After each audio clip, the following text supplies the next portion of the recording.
happened here over the past couple of years of my life, just about every week for the past 2 years has started out about the same. I hop in the car, drive my 45 minutes to whichever airport I'm flying out of this week. I head down.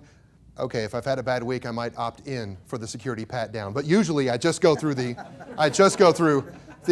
the screening process, but I've got a routine.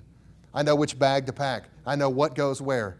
And everything always makes it in the bag, except for a couple of belts and a few ties that all have been purchased before 7:30 in the morning at a Walmart somewhere near you. This is what life's like as a professional speaker. And I can remember back in January, I had this opportunity. I got on a plane. Now, you got to think, over the last year, I've probably been on 200 airplanes at least, going or coming from somewhere to go speak and present and carry on. And I get to the airport, I get checked in, I go through security. My favorite part of the flight is probably in Houston, about July or August, when they open that door and you step onto the jetway and jet exhaust. Hot, sticky, sweet, tasty jet exhaust. You head down, you get onto the plane, and you settle in. You know the routine. That wheeler bag goes above you in the seat compartment. Wheels out, please. Otherwise, it's not going to fit. Your small bag has to fit underneath the seat in front of you. Please put your tray table upright. Get your seat upright. Buckle your seat belt, please. Turn off your electronic devices. And please listen to me tell you one more time what to happen in the event of a water landing. Back in January, I get on this plane. I was headed from Houston, Texas, up to Midland, Odessa. You flown into Midland? You like it over there? It's a great place, isn't it? I've never seen a network of lease roads and oil wells like you see when you fly into that airport. And I'm flying in, and I'm seated back at about row 22A. Now, I'm on a regional jet. All right? The regional jets are the ones that the A seat is both a window and an aisle. It's the best part of the whole flight. So I'm sitting back here about row 22A, very near the back of the aircraft, just ahead of the lavatory. Another great, sweet, wonderful smell of flying.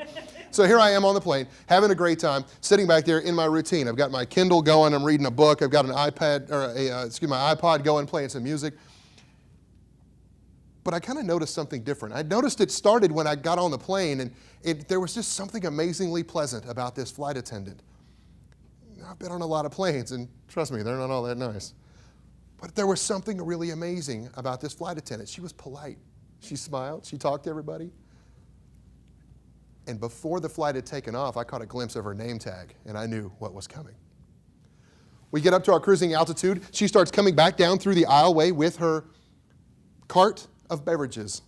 And she gets back to me, some random business traveler in seat 22A. And I knew what was coming. She got up to me, and she walked up, and with a smile on her face, she looked at me, this random business traveler, and said, "Mr. Cooksey, what can I get you to drink?"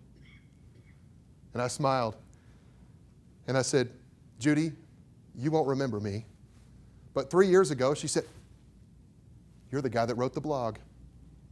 You see, I'd been on one of Judy's flights 3 years ago, and I had the same exact experience. She was amazing. She was polite. In fact, Judy goes down. It kind of freaked me out the first time, right? She came out, she calls me by name. I'm like, okay, I'm not a first-class flyer. I don't even have status yet. This was early in my career. Nobody should know who I am. I was like, who knows I'm on this flight? I'm not supposed to be. She looks at me, she said, "Mr. Cooksey, what would you like to drink?" And I asked her on that flight, I said, "Judy, I'm sorry, did you call me by name when you asked what I wanted to drink?" And she said, "Why, yes, I sure did." Diet Coke it was? I said, "Well, yes." She goes, "Is everything okay?" And I said, "Well, I'm just curious. Why?" And she leaned down to me as if she'd never said this before. She said, "You know, this job isn't rocket science." And I said, "Okay."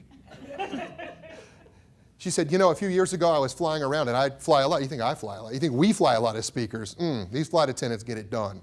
And she's on a flight. She said, "You know what? I was really getting bored. And I figured out the last thing somebody handed me before I take off, stick their arm through the door with a manifest telling me the name of every person seated on the plane." She goes, "I decided at that point I was going to take it upon myself to start introducing myself to people and calling them by name on my flights. Nobody told her to do that. Nobody told her to do that. So back in January, we're talking about, I had written a blog about that experience.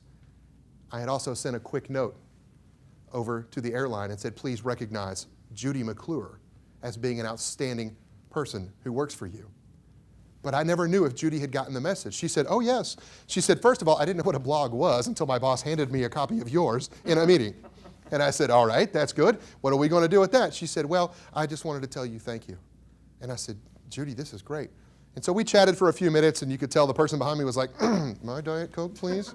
Right? So she goes back, serves them the drinks. We finish out the flight. I kind of drug my feet towards the end, though, because I wanted to chat with Judy a little more. And I got to the end of the flight. Everybody else got off the plane. I was the last guy off. I'm carrying my wheelie bag off, and I've got my carry-on bag. In the other hand, I'm walking out.